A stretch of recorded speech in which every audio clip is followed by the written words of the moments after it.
ಮಂಡ್ಯ ಜಿಲ್ಲೆಯಲ್ಲಿ ಮದ್ಯ ಮಾರಾಟ ಅಂಗಡಿಗಳು ಹೆಚ್ಚುತ್ತಿದ್ದು, ಸಾರ್ವಜನಿಕ ಹಿತದೃಷ್ಟಿಯಿಂದ ಅನಧಿಕೃತವಾಗಿ ಮದ್ಯ ಮಾರಾಟ ಮಾಡುವ ಅಂಗಡಿಗಳ ಮೇಲೆ ಅಧಿಕಾರಿಗಳು ಕಾನೂನು ಕ್ರಮ ವಹಿಸಬೇಕು ಎಂದು ಮಂಡ್ಯ ವಿಧಾನಸಭಾ ಕ್ಷೇತ್ರದ ಶಾಸಕರಾದ ಪಿ. ರವಿಕುಮಾರ್ ಅವರು ತಿಳಿಸಿದರು. ಇಂದು ಜಿಲ್ಲಾ ಪಂಚಾಯತ್ ಕಾವೇರಿ ಸಭಾಂಗಣದಲ್ಲಿ ನಡೆದ ತ್ರೈಮಾಸಿಕ ಪ್ರಗತಿ ಪರಿಶೀಲನಾ ಸಭೆ ಕೆಡಿಪಿಯ ಅಧ್ಯಕ್ಷತೆ ವಹಿಸಿ ಮಾತನಾಡಿ, ಸರ್ಕಾರಿ ಆಸ್ಪತ್ರೆಗಳಲ್ಲಿ ಸಾರ್ವಜನಿಕರಿಗೆ ಔಷಧಿಗಳ ಕೊರತೆಯಾಗದಂತೆ ಔಷಧಿಗಳ ವ್ಯವಸ್ಥೆಯನ್ನು ಕಲ್ಪಿಸುವಂತೆ ಕ್ರಮವಹಿಸಬೇಕು. ರಾತ್ರುವೇಳೆಯಲ್ಲಿ ಸಾರ್ವಜನಿಕರಿಗೆ ತೊಂದರೆಯಾಗದಂತೆ ಬಸರಾಳು ಸರ್ಕಾರಿ ಆಸ್ಪತ್ರೆಯಲ್ಲಿ ವೈದ್ಯರನ್ನು ನೇಮಿಸುವಂತೆ ಹಾಗೂ ಸಾರ್ವಜನಿಕರಿಗೆ ಆರೋಗ್ಯ ತಪಾಸಣೆಯಲ್ಲಿ ತೊಂದರೆಯಾಗದಂತೆ ನೋಡಿಕೊಳ್ಳಬೇಕು ಎಂದು ಸೂಚಿಸಿ ಆಂಬ್ಯುಲೆನ್ಸ್ ವ್ಯವಸ್ಥೆಯನ್ನು 24x7 ಕಲ್ಪಿಸುವುದಾಗಿ ತಿಳಿಸಿದರು. ಜಿಲ್ಲೆಯಲ್ಲಿ ಬೇಸಿಗೆಯಲ್ಲಿ ಅತಿ ಹೆಚ್ಚು ಬಿಸಿಲು ವಾತಾವರಣವಿರುವುದರಿಂದ ಶಾಲಾ ಮಕ್ಕಳಿಗೆ ಬೇಸಿಗೆ ಶಿಬಿರವನ್ನು ಆಯೋಜಿಸಿ ಮಕ್ಕಳನ್ನು ಪಠ್ಯ ಮತ್ತು ಪಠ್ಯೇತರ ಚಟುವಟಿಕೆಗಳಲ್ಲಿ ತೊಡಗಿಸುವಂತೆ ಕಾರ್ಯಕ್ರಮಗಳನ್ನು ಮಾಡಬೇಕು ಹಾಗೂ ಸರ್ಕಾರಿ ಶಾಲಾ ಕಾಲೇಜುಗಳಲ್ಲಿ ಮಕ್ಕಳ ದಾಖಲಾತಿಗಳನ್ನು ಹೆಚ್ಚಿಸುವಂತೆ ಕಾರ್ಯಕ್ರಮಗಳನ್ನು ಆಯೋಜಿಸುವಂತೆ ಸೂಚಿಸಿದರು.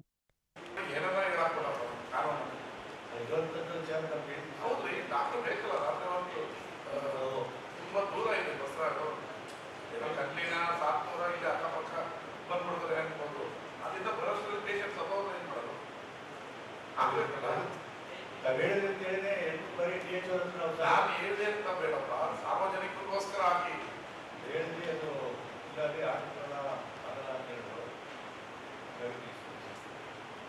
ಅಂದ್ರೆ ನಾವು ಡಿಸೈಡ್ ಮಾಡ್ಕೋಬೇಕು, ಇವ್ರು ಹಾಕಕ್ಕಾಗಲ್ಲ ಅಂತ. ಅದಕ್ಕೆ ಡಿಸೈಡ್ DHO ನೀವು ಹಾಕಕ್ಕಾಗಲ್ಲ ಅಂತ ನಾವೇ ಡಿಸೈಡ್ ಮಾಡ್ಕೋಬೇಕು. ಅಂದ್ರೆ ನೀವು ಸುಮ್ಮನೆ ನಿಂತಿದೆ ಅಂದ್ರೆ ನೀವು ಹೇಳೋದಂಗೆ ಹೇಳಿ ನಾವು ನಿಂತ್ಕೊಂಡೇ ಇರ್ತೀವಿ.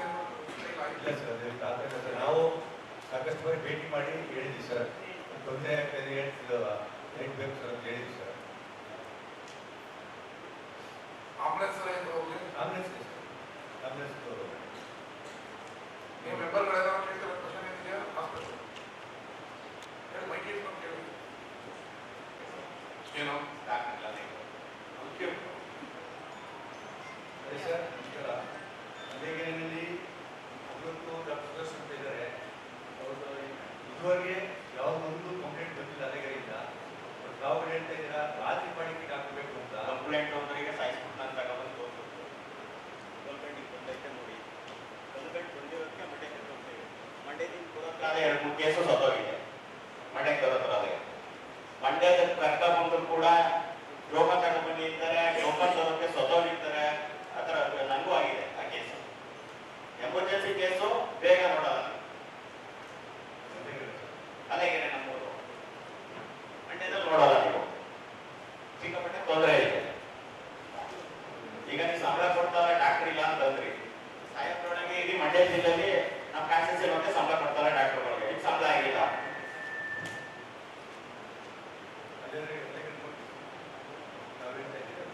ಅಲ್ಲಲ್ಲ, ಸಂಬಳ ಇಲ್ಲ ಅಂತ ಸಾಹೇಬ್ರಿಗೆ ಹೇಳಿದ್ರೆ ಮಂಡ್ಯ ಜಿಲ್ಲೆಯಲ್ಲಿ ಒಂದು ಸಂಬಳ ಕೊಡ್ತಾರ ಡಾಕ್ಟರ್ಗೆ, ಇಲ್ಲ ಕೊಟ್ಟೇ ಇಲ್ವಾ ಸಂಬಳ? ಪೆಂಡಿಂಗ್ ಇದೆಯಾ? ಆಯ್ತು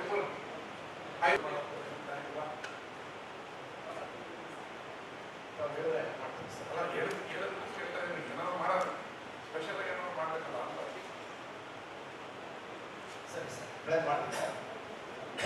ಈಗ ನೆಕ್ಸ್ಟ್ ಸಾಲಿಂದು ದಾಖಲಾತಿಗಳನ್ನ ಹೆಚ್ಚಿಸಕ್ಕೆ ಕ್ರಮ ಸರ್. ಈಗಾಗಲೇ ದಾಖಲಾತಿ ಆಂದೋಲನ ಮಾಡಿ ಸರ್, ಎಲ್ಲ ಗ್ರಾಮಗಳಲ್ಲೂ ಕೂಡ ಬ್ಯಾನರ್ ಹಾಕಿದ್ವಿ ಸರ್. ಹೆಡ್ ಮಾಸ್ಟರ್ಗಳು ಪ್ರತಿ ಮನೆಗೂ ಕೂಡ ಭೇಟಿ ಕೊಟ್ಟು ಟೀಚರ್ಸ್ನ ಕಳಿಸ್ಕೊಟ್ಟು ಅರ್ಹ ವಹಿಸಿದ ಮಕ್ಕಳು ಯಾರ್ಯಾರಿದ್ದಾರೆ ಒಂದೇ ತರಗತಿ ಸೇರುವಂಥ ಮಕ್ಕಳು ಪಟ್ಟಿಯನ್ನು ಮಾಡ್ಕೊಂಡಿದ್ದಾರೆ ಸರ್. ಪೋಷಕರನ್ನು ಕೂಡ ಮನವೊಲಿಸಿ ಸರ್ಕಾರಿ ಶಾಲೆಗೆ ಸೇರಿಸಿ ಎಂದು ಕೂಡ ಹೇಳಿದ್ದಾರೆ ಸರ್. ಮತ್ತು ಸರ್ಕಾರದಿಂದ ಕೂಡ ಇಲಾಖೆಯಿಂದ ಕೂಡ ಸೂಚನೆಗಳು ಬಂದಿದೆ ಸರ್. ಅದರ ಪ್ರಕಾರ ಎಲ್ಲ ಶಾಲೆಗಳನ್ನು ಕೂಡ ಮಾಹಿತಿಯನ್ನು ನೀಡಿದೆ ಸರ್. ಸಭೆಯಲ್ಲಿ ಮಂಡ್ಯ ನಗರಾಭಿವೃದ್ಧಿ ಪ್ರಾಧಿಕಾರದ ಅಧ್ಯಕ್ಷರಾದ ಬಿಪಿ ಪ್ರಕಾಶ್, ಜಿಲ್ಲಾ ಪಂಚಾಯತ್ ಉಪಕಾರ್ಯದರ್ಶಿ ಡಾ ಶಿವಲಿಂಗಯ್ಯ, ಡಿವೈಎಸ್ಪಿ ಲಕ್ಷ್ಮೀನಾರಾಯಣ ಪ್ರಸಾದ್, ತಹಸೀಲ್ದಾರ್ ವಿಶ್ವನಾಥ್, ತಾಲೂಕು ಪಂಚಾಯತಿ ಕಾರ್ಯನಿರ್ವಾಹಕ ಅಧಿಕಾರಿ ಲೋಕೇಶ್ ಮೂರ್ತಿ, ಗ್ಯಾರಂಟಿ ಯೋಜನೆಗಳ ಪ್ರಾಧಿಕಾರದ ಸದಸ್ಯರಾದ ಎಚ್ಕೆ ರುದ್ರಪ್ಪ ಹಾಗೂ ತಾಲೂಕು ಅಧಿಕಾರಿಗಳು ಉಪಸ್ಥಿತರಿದ್ದರು. ಬೆಳೆದು ನಿಂತ ಬೆಳೆಗಳಿಗೆ ನೀರಿಲ್ಲದೆ ಸಂಕಷ್ಟಕ್ಕೀಡಾಗಿರುವ ಮಂಡ್ಯ ಜಿಲ್ಲೆಯ ಕೊಪ್ಪ ಭಾಗದ ರೈತರು ಇಂದು ಜಿಲ್ಲಾಧಿಕಾರಿಗಳ ಕಚೇರಿ ಮುಂದೆ ಮಾಜಿ ವಿಧಾನ ಪರಿಷತ್ ಸದಸ್ಯರಾದ ಕೆಟಿ ಶ್ರೀಕಂಠೇಗೌಡ ಅವರ ನೇತೃತ್ವದಲ್ಲಿ ಬೃಹತ್ ಪ್ರತಿಭಟನೆ ನಡೆಸಿದರು. ಶಿಂಷಾನಾಲಾ ರೈತ ಹಿತರಕ್ಷಣಾ ಸಮಿತಿಯ ನೇತೃತ್ವದಲ್ಲಿ ನಡೆದ ಈ ಹೋರಾಟದಲ್ಲಿ ಸರ್ಕಾರ ಮತ್ತು ನೀರಾವರಿ ಇಲಾಖೆಯ ವಿರುದ್ಧ ರೈತರು ತೀವ್ರ ಆಕ್ರೋಶ ವ್ಯಕ್ತಪಡಿಸಿದರು. ಕೊಪ್ಪ ಹೋಬಳಿಯ ಬೆಕ್ಕರಳೆ, ಅವ್ವೇರಹಳ್ಳಿ, ಪಟೇಲನಕೊಪ್ಪಲು ಸೇರಿದಂತೆ ವಿವಿಧ ಗ್ರಾಮಗಳ ನೂರಾರು ರೈತರು ರಸ್ತೆಗಿಳಿದು ವಿಸಿ ನಾಲೆಗೆ ತಕ್ಷಣ ನೀರು ಹರಿಸುವಂತೆ ಒತ್ತಾಯಿಸಿದರು.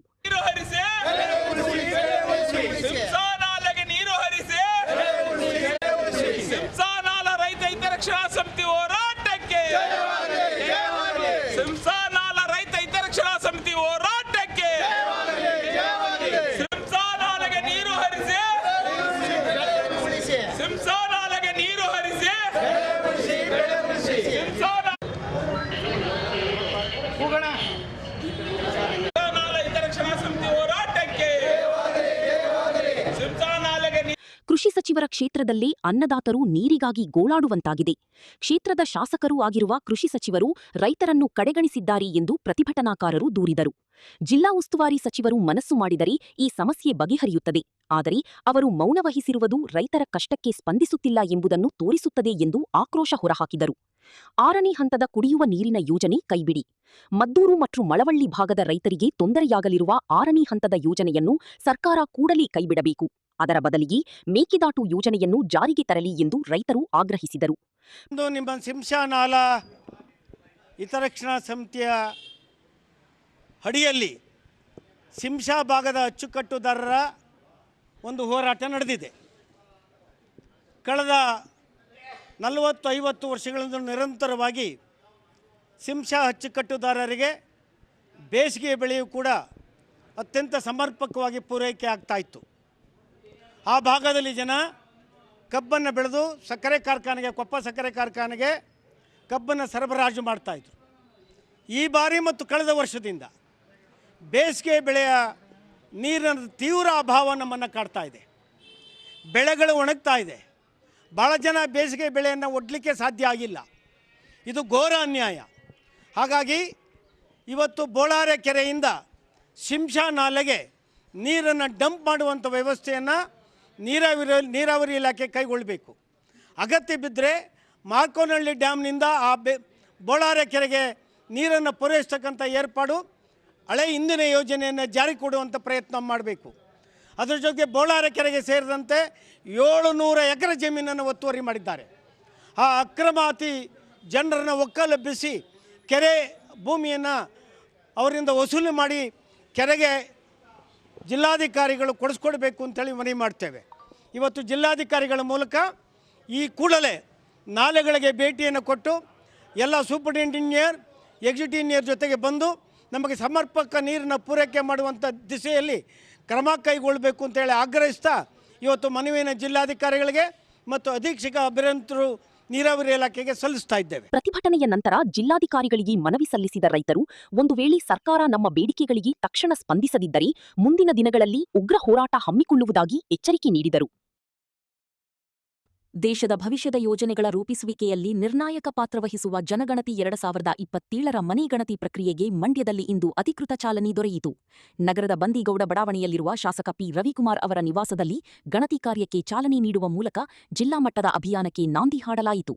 ಗಣತಿ ಅಧಿಕಾರಿಗಳು ಶಾಸಕರ ನಿವಾಸಕ್ಕೆ ಭೇಟಿ ನೀಡಿದಾಗ ಶಾಸಕರು ಗಣತಿದಾರರು ಕೇಳಿದ ಎಲ್ಲ 33 ಪ್ರಶ್ನೆಗಳಿಗೆ ಸ್ವತಃ ತಾವೇ ಸವಿಸ್ತಾರವಾಗಿ ಮಾಹಿತಿಯನ್ನು ಒದಗಿಸಿದರು.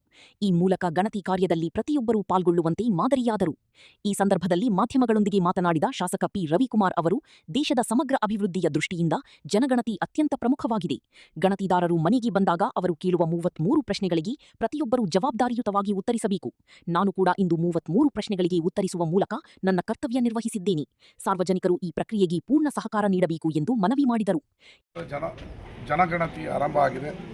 33 ಕ್ವಶನ್ಗಳನ್ನು ನಿಮ್ಮ ಹತ್ರ ಬರೋರು ಕೇಳ್ತಾರೆ. ನಾನು ಕೂಡ 33 ಪ್ರಶ್ನೆಗೆ ಉತ್ತರವನ್ನು ಕೊಟ್ಟಿದ್ದೀನಿ. ನೀವು ಕೊಡಿ. ನಿಮ್ಮ ಜನಗಣತಿ ಇಂಪಾರ್ಟೆಂಟು. ಎಲ್ರಿಗೂ ಒಳ್ಳೆಯದಾಗಲಿ. ನಮಸ್ಕಾರ. ಈ ಸಂದರ್ಭದಲ್ಲಿ ಮಂಡ್ಯ ಗ್ರಾಮಾಂತರ ಚಾರ್ಜ್ ಆಫೀಸರ್ ಹಾಗೂ ತಹಶೀಲ್ದಾರ್ ವಿಶ್ವನಾಥ್, ನಗರ charge officer Shrimati U P Pampashri, ರಾಜ್ಯ ಸಂಪನ್ಮೂಲ ವ್ಯಕ್ತಿ ಡಾ ಚಂದ್ರಶೇಖರ್ ಜಿಆರ್, ಕಂದಾಯ ಅಧಿಕಾರಿ Rajashekhar, field trainer Kumar, supervisor Mahendra ಹಾಗೂ ಗಣತಿದಾರರಾದ ಸುಮಾ ಅವರು ಭಾಗವಹಿಸಿದ್ದರು. ಮಂಡ್ಯ ನಗರದ ಅತ್ಯಂತ ಜನದಟ್ಟಣೆಯ ಪ್ರದೇಶವಾದ ಬೆಂಗಳೂರು-ಮೈಸೂರು ಎಕ್ಸ್‌ಪ್ರೆಸ್ ಹೈವೇಯ ಮಧ್ಯಭಾಗದಲ್ಲಿರುವ ಅಪಾಯಕಾರಿ ಚರಂಡಿಯೊಂದು ಕಳೆದ ಹಲವಾರು ವರ್ಷಗಳಿಂದ ಸಾರ್ವಜನಿಕರ ಮತ್ತು ವಾಹನ ಸವಾರರ ಪಾಲಿಗೆ ಸಂಚಕಾರವಾಗಿ ಪರಿಣಮಿಸಿದೆ. ಕೆಎಸ್ಆರ್ಟಿಸಿ ಬಸ್ ನಿಲ್ದಾಣ ಹಾಗೂ ಸಂಜೆಯ ಚಿತ್ರಮಂದಿರದ ಮುಂಭಾಗದಲ್ಲೇ ಇರುವ ಈ ತೆರೆದ ಚರಂಡಿ ಗುಂಡಿ ಯಾವುದೇ ಕ್ಷಣದಲ್ಲಿ ದೊಡ್ಡ ಅನಾಹುತಕ್ಕೆ ಆಹ್ವಾನ ನೀಡುವಂತಿದೆ. ಕೆಎಸ್ಆರ್ಟಿಸಿ ಬಸ್ ನಿಲ್ದಾಣದಂತಹ ಅತಿ ಹೆಚ್ಚು ಸಾರ್ವಜನಿಕರು ಓಡಾಡುವ ಹಾಗೂ ಲಕ್ಷಾಂತರ ವಾಹನಗಳು ಸಂಚರಿಸುವ ಎಕ್ಸ್‌ಪ್ರೆಸ್ ಹೈವೇಯ ಪಕ್ಕದಲ್ಲಿ ಈ ಅಪಾಯಕಾರಿ ಚರಂಡಿಯಿದೆ.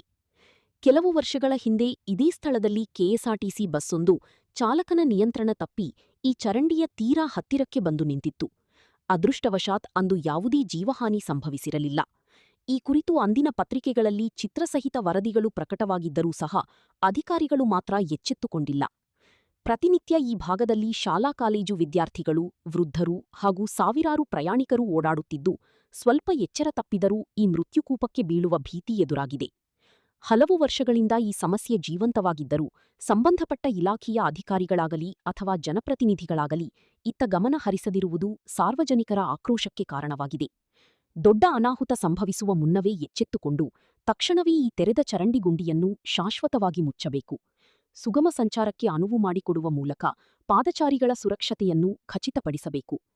ನಗರದ ಹೃದಯಭಾಗದಲ್ಲಿ ಇಂತಹ ಅಪಾಯಕಾರಿ ಸ್ಥಿತಿ ಇರುವುದು ದುರದೃಷ್ಟಕರ. ಜಿಲ್ಲಾಡಳಿತ ಮತ್ತು ನಗರಸಭೆ ಅಧಿಕಾರಿಗಳು ತಕ್ಷಣವೇ ಸ್ಥಳಕ್ಕೆ ಭೇಟಿ ನೀಡಿ ಕ್ರಮ ಕೈಗೊಳ್ಳಬೇಕಿದೆ. ಮಹಿಳೆಯರಿಗೆ ರಾಜಕೀಯ ಸ್ವಾತಂತ್ರ್ಯ ತಂದುಕೊಡುವ ನಿಟ್ಟಿನಲ್ಲಿ ಪ್ರಧಾನಿ ನರೇಂದ್ರ ಮೋದಿಯವರು ನಾರಿ ಶಕ್ತಿ ವಂದನಾ ಕಾಯ್ದೆ ಜಾರಿಗೆ ತರಲು ಮುಂದಾಗಿರುವುದು ಸಂತಸ ತಂದಿದೆ ಎಂದು ಬಿಜೆಪಿ ರಾಜ್ಯ ಕಾರ್ಯದರ್ಶಿ ಲಕ್ಷ್ಮೀ ಅಶ್ವನ್ಗೌಡ ತಿಳಿಸಿದರು. ಸುದ್ದಿಗೋಷ್ಠಿಯಲ್ಲಿ ಮಾತನಾಡಿದ ಅವರು, 2023ರಲ್ಲಿ ನೂತನ ಸಂಸತ್ ಭವನ ಉದ್ಘಾಟನೆ ವೇಳೆ ನರೇಂದ್ರ ಮೋದಿಯವರು ನಾರಿ ಶಕ್ತಿ ವಂದನಾ ಕಾಯ್ದೆಯ ಘೋಷಣೆ ಮಾಡಿದ್ದರು. ಮಹಿಳೆಯರಿಗೆ ವಿಧಾನಸಭೆ, ಲೋಕಸಭೆಗಳಲ್ಲಿ 33% ಮೀಸಲಾತಿ ನೀಡುವ ಉದ್ದೇಶದಿಂದ ಈ ಕಾಯ್ದೆಯ ಜಾರಿಗೆ ಮುಂದಾಗಿದ್ದಾರೆ ಎಂದು ಹೇಳಿದರು. ದೇಶದ 50% ಇರುವ ಮಹಿಳೆಯರು ರಾಜಕೀಯ ನೇತೃತ್ವ ವಹಿಸಿ ಅಧಿಕಾರದ ಮುಖ್ಯವಾಹಿನಿಗೆ ತರಲು 106ನೇ ಸಂವಿಧಾನಾತ್ಮಕ ತಿದ್ದುಪಡಿ ಅಧಿನಿಯಮದಂತೆ ಲೋಕಸಭೆ, ವಿಧಾನಸಭೆಯಲ್ಲಿ 33% ಮೀಸಲಾತಿ ಜಾರಿಗೆ ತರಬೇಕು. ಈ ಸಂಬಂಧ ಜನಗಣತಿ ಅಗತ್ಯವಾಗಿದ್ದು, ಅದು ಈಗ ಕಾರ್ಯರೂಪ ಪಡೆದಿದೆ. ಈ ಆಮೂಲಾಗ್ರ ಬದಲಾವಣೆಗೆ ಎಲ್ಲಾ ಪಕ್ಷಗಳು ಸಹಕಾರ ನೀಡುವಂತೆ ಕೇಂದ್ರ ಸರ್ಕಾರದಿಂದ ಮನವಿ ಮಾಡಿಕೊಳ್ಳಲಾಗಿದೆ ಎಂದರು. ನರೇಂದ್ರ ದಾಮೋದರ್ ದಾಸ್ ಮೋದಿಜಿಯವರ ಒಂದು ಸುಭದ್ರ ನಾಯಕತ್ವದಲ್ಲಿ ನಾರಿ ವಂದನಾ ಕಾಯ್ದೆಯನ್ನು ಜಾರಿಗೆ ತರ್ತಾ ಇರೋದು ನಮ್ಮ ಒಂದು ಸುಸಂಗತಿ. 2023ರಲ್ಲಿ ನೂತನ ಸಂಸತ್ ಕಟ್ಟಡ ನಿರ್ಮಾಣವಾಗುವಂಥ ಸಂದರ್ಭದಲ್ಲಿ, ಉದ್ಘಾಟನೆಗೊಂಡಂತಹ ಸಂದರ್ಭದಲ್ಲಿ ಒಂದು ಐತಿಹಾಸಿಕ ನಿರ್ಣಯವನ್ನು ಪಾರ್ಲಿಮೆಂಟಲ್ಲಿ, ಸಂಸತ್ತಿನಲ್ಲಿ ಮೋದಿಜಿಯವರು ಮಂಡಿಸ್ತಾರೆ. ಏನು ಅಂತಂದರೆ, ಶತಮಾನಗಳಿಂದಲೂ ನೆನೆಗುದಿಗೆ ಬಿದ್ದಿರುವಂತಹ, ಶತಮಾನಗಳಿಂದಲೂ ದಮನಿತಳಾಗಿರುವಂತಹ ಸ್ತ್ರೀಗೆ ರಾಜಕೀಯ ಸ್ವಾತಂತ್ರ್ಯವನ್ನು ತಂದುಕೊಡೋದು. ಅಂದರೆ ಇವಾಗಲೇ ಸ್ವಾತಂತ್ರ್ಯ ಇಲ್ವಾ ಅಂತಲ್ಲ, ಇದೆ. ಸಾಮಾಜಿಕವಾಗಿ ಆಕೆಯನ್ನು ಮಾಡುವಂತಹ ಒಂದು ಕೆಲಸ ಮೊದಲಿಂದಲೂ ನಡೀತಾ ಇದೆ. ಸ್ವಾತಂತ್ರ್ಯ ಪೂರ್ವದ ನಂತರ ತುಂಬ ತೀವ್ರಗತಿಯಲ್ಲಿ ನಡೀತಾ ಇದೆ. ಸಾಮಾಜಿಕವಾಗಿ, ಆರ್ಥಿಕವಾಗಿ ಆಕೆಯ ಒಂದು ಸಬಲೀಕರಣ ಆಗಿದೆ. ರಾಜಕೀಯವಾಗಿ ಸಬಲೀಕರಣವನ್ನು ಮಾಡಬೇಕು ಅಂತ ಈಗಾಗಲೇ ಲೋಕಲ್ ಆಗಿ, ಅಂದರೆ ಗ್ರಾಮ ಪಂಚಾಯಿತಿ, ತಾಲೂಕ್ ಪಂಚಾಯಿತಿ, ಜಿಲ್ಲಾ ಪಂಚಾಯಿತಿ ಮಟ್ಟದಲ್ಲಿ 50% ಮೀಸಲಾತಿ ಇದೆ.